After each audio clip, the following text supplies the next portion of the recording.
21st century, it has become commonplace for every president to get a presidential library. Abraham Lincoln's turn came in 2005, but what kind of library is it? Is it the latest technology in bringing history to the masses, or is it a haven for rubber Lincolns? We'll find out Frank Williams' view when we return on Civil War Talk Radio.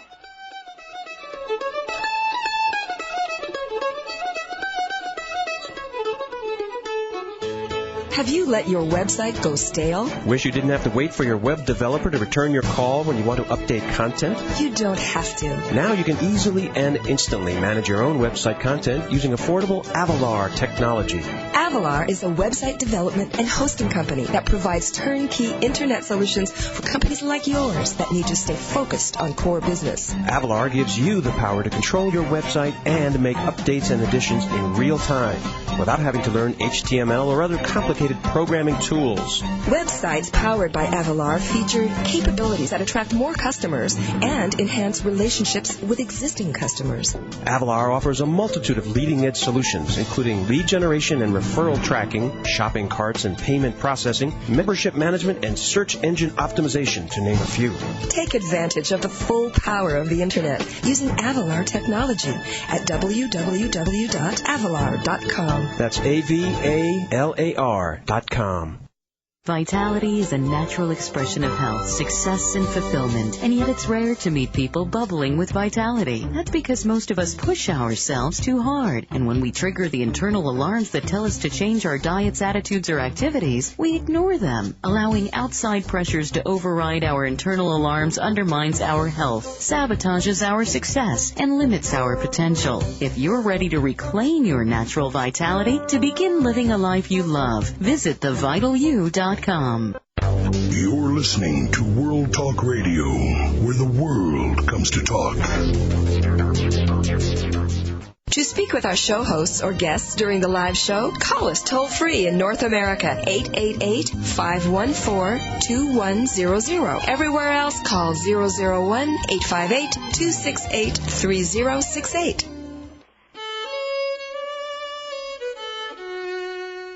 Welcome back to Civil War Talk Radio. Our guest today is Frank Williams, Chief Justice of the Supreme Court of Rhode Island, author of Judging Lincoln, and member of the Abraham Lincoln Bicentennial Commission. Frank, we've been talking about some serious issues, the state of civil rights in Lincoln's era and ours, but I have to ask you a question that roils the field of Lincoln scholars around the country.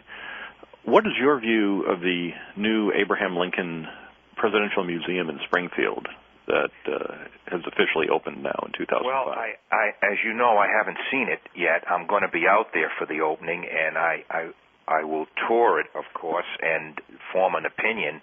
I'm certainly aware about the controversy from its inception. Isn't it amazing that we seem to have, as Americans, a controversy about everything? Some of it's not bad, but some of it seems to me to be foolish and useless. The one about the new Abraham Lincoln Presidential Library and Museum in Springfield, Illinois, comes to mind.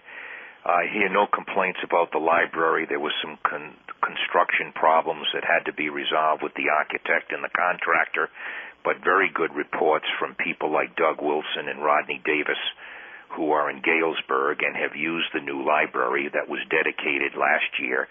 The great source of discussion is the museum itself, and as you indicated before break, the use of silicone or some composite substance that create a Disney-like Lincoln and other figures that figure in the Lincoln story, Mary, Todd Lincoln, and other historical characters, and how that fits into telling the Lincoln story.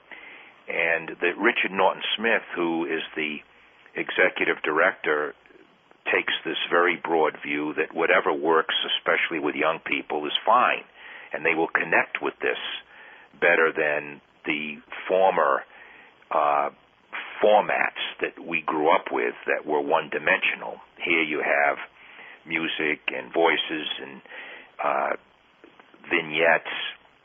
And this is not uncommon. This in fact even even Mount Vernon is toying with the idea of having a similar presentation with George Washington. So I'm anxious to see this. Our good friend John Y. Simon is totally opposed to this use of rubber Lincolns, he calls them. And we have a high respect for John, who's not only a Lincoln scholar but editor of the Ulysses S. Grant papers. I'd like to see for myself whether they pull this off, and it has not been inexpensive, Jerry. I understand the cost for the interior of the museum is about $54 million of a $115 million project. Well, I will say, first of all, I share your regard certainly for our mutual friend, John Y. Simon. He has been a guest here on Civil War Talk Radio and supplied a very, I will say, entertaining exposition of his opposition to the rubber Lincolns. Right. But John and I disagree on how you should aim a museum at a young audience. And he, I would say, holds a fairly, I wouldn't say extreme, but his position does not give much ground to the young audience. He would have it to be very traditional. You seem to take a more middle position on that. I do, and I'd love to come away from this. I've got an open mind. I'm flexible. I'd love to come, and I love a museum anywhere. I mean, it doesn't have to be on Lincoln or the Civil War. I'd stop at Virginia, and I would stop at any museum of any historical interest or significance. And I think we'll know. I think we will know intuitively if they've pulled it off. If we were young once, Jerry, and I think we would know if this would appeal to our students or others, not just students, but adults, with the Lincoln's message, and not demean it or trivialize it in any way. And I think it's like good art. You know it when you see it. And I'm looking forward to this. And when you have me back on your great show, I'll give you my judgment. Well, I hope by that time I will have seen it myself, although not seeing it has not kept me from having strong opinions about it. Right. But I suppose it would be better to actually see it first. Sure. It's interesting you mentioned their budget. The Lincoln Museum in Fort Wayne, Indiana, that I worked at for many years, was constructed with a budget roughly 10% of what you mentioned for the museum in Springfield. And I'll be curious to see if it's really 10 times better with all that money. Well, that's true, and I hope it is. I've been to your former museum many times when you were there, and since the Lincoln Museum, and like it. I think both of us wished it had more room to demonstrate the Lincoln story and the beautiful treasures that museum houses. But this. They're talking, Richard Norton Smith is talking 90,000 square feet for a museum. And again, that's a good 10 times bigger than the Wayne version. And and I think this is right. Our other presidential museums, under the auspices of the National Archives, right, only allow about 19,000 square feet for a museum of a presidential library. If you're now, the Nixon Library, Presidential Library Museum, is not, I don't think, associated with the archives. But, that's right. But the other more recent museums are, and there is a square foot limit on this. So now you're looking at 20,000 to 90,000 over 4.5 times. And I don't think people would argue if Lincoln gets 4 times more space, say, than Herbert Hoover. Right. But at the same time, it will be interesting to see how they use that enormous bounty. I don't think Herbert Hoover even goes to 18 or 19,000 square feet, but that's to be understood. That's true. Something's best left behind, perhaps. Right. Well, another way that the public gets the Lincoln story is through reading, certainly, museums. I also want to talk briefly about an organization of which you're a co-founder, the Lincoln Forum, and perhaps let you put in a plug for that group. Sure, and thanks for raising it. We did start 10 years ago, some of us. David Long, your colleague at East Carolina, was very instrumental in this. Harold Holzer, the vice chair, myself, you were supportive. In fact, you're on our advisory board, as is David. You're giving away the fact that everyone on Civil War Talk Radio apparently knows everybody else. Well, but we're all working to the same mission, I guess. Right, and this is a family, as you know, so if they don't know us now, they will by the time you get through.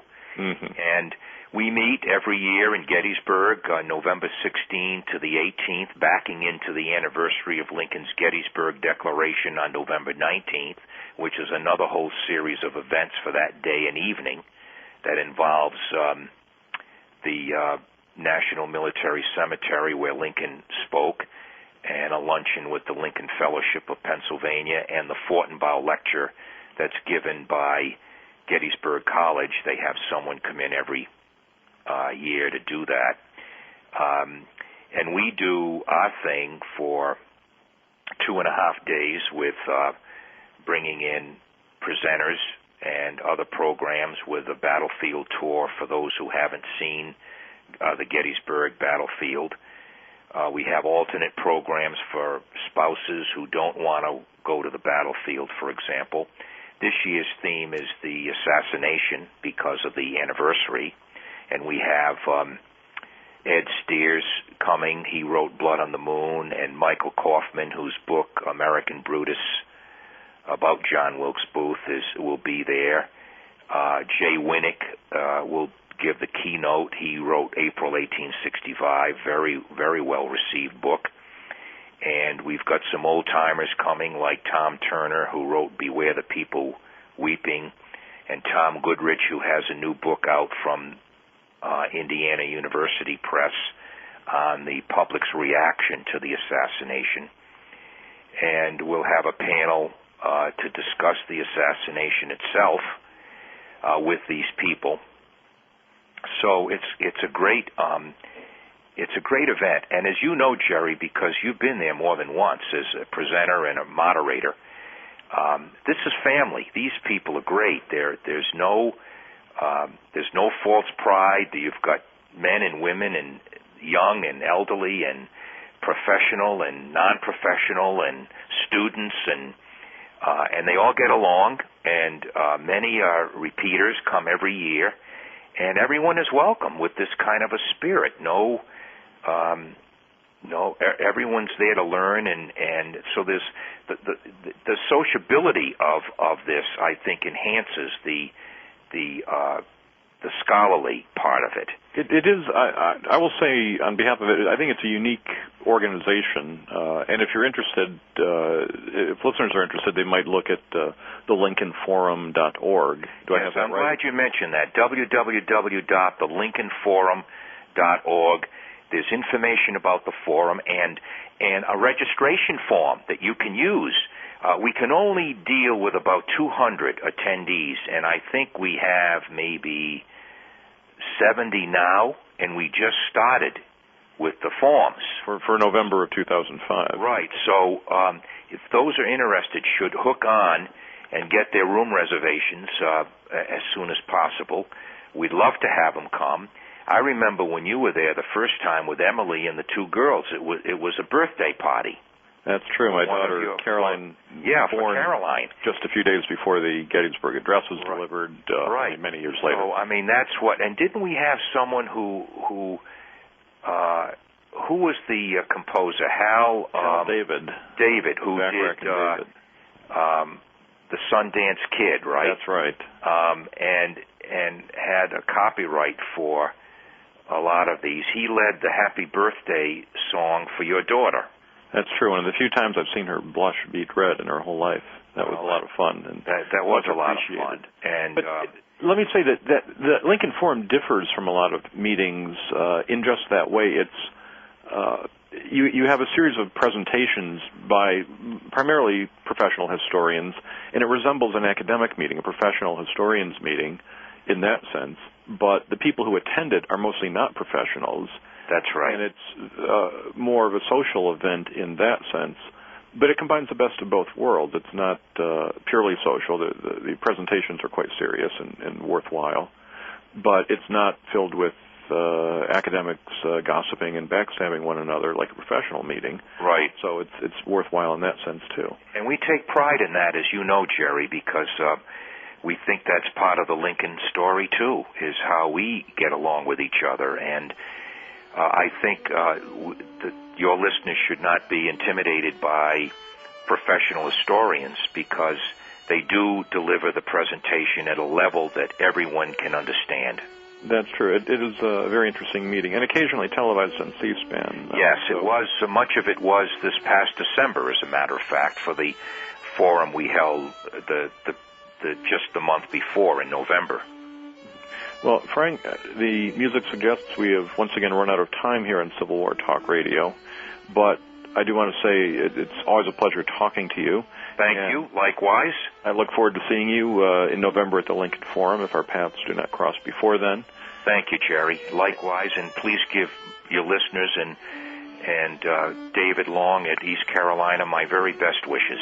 I certainly will, and I hope many listeners will take advantage of the chance to come to Gettysburg in November to the Lincoln Forum and come back to Civil War Talk Radio next week. This is Jerry Prokopovich at East Carolina University.